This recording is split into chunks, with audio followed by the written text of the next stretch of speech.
যে ইয়া রাসূলুল্লাহ ইয়া হাবিবাল্লাহ আপনার কাছে জানতে চাই আসলে কুরবানি জিনিসটা কি? সুবহানাল্লাহ বলেন না। আমরা একটু জিকির আল্লাহুম্মা সাল্লি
থেকে 2 নাম, ছেলের পক্ষ থেকে 2টা এবং মেয়ের পক্ষ থেকে 1টা। আর কাজের মতো তো সরাসরি করা যাবে না, কাজ মানে এই যে আমরা যে বুঝলো এটা যদি শুরু করা যাবে না, শুরু করা যাবে না যে গুরু এবং মনীষ কয়জন পাবে? কয়জন? 7 জন। কয়জন? 7 জনের উপরে পাওয়া যাবে না। এখানে যদি আকিকা করতে চাই তাহলে ছেলের পক্ষ থেকে 2টা, কয়টা? 2টা, মেয়ের পক্ষ থেকে 1টা। এটা হলো মাসালা, কুরবানির মাসালা। এখন আমাদের সামনে ইনশাআল্লাহ সোমবারে আমাদের ঈদুল আযহা, আমরা প্রস্তুতি এবং যারা আমরা কুরবানি করতে ইচ্ছুক আল্লাহ পাকের আমরা কুরবানি দিব। আর বিশেষ করে অনেক ফজিলত আছে আল্লাহ পাকের এই কুরবানি করার সঠিক সময় এবং সঠিকভাবে দেওয়ার তৌফিক দান করে সেটা আমিন।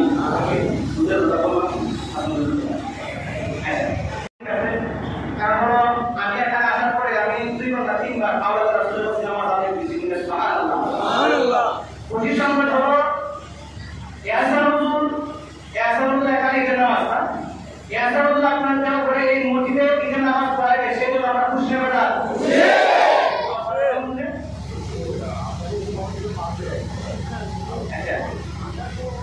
এখানে সব দেখেন কেউ করে ঈদের নামাজ তুমি পড়াবেন না, আকাশ অবস্থা ভালো হয় মাঝে ছিল আমাদের সব হচ্ছে আবার অবস্থা খারাপ হয়ে যাবে মসজিদে।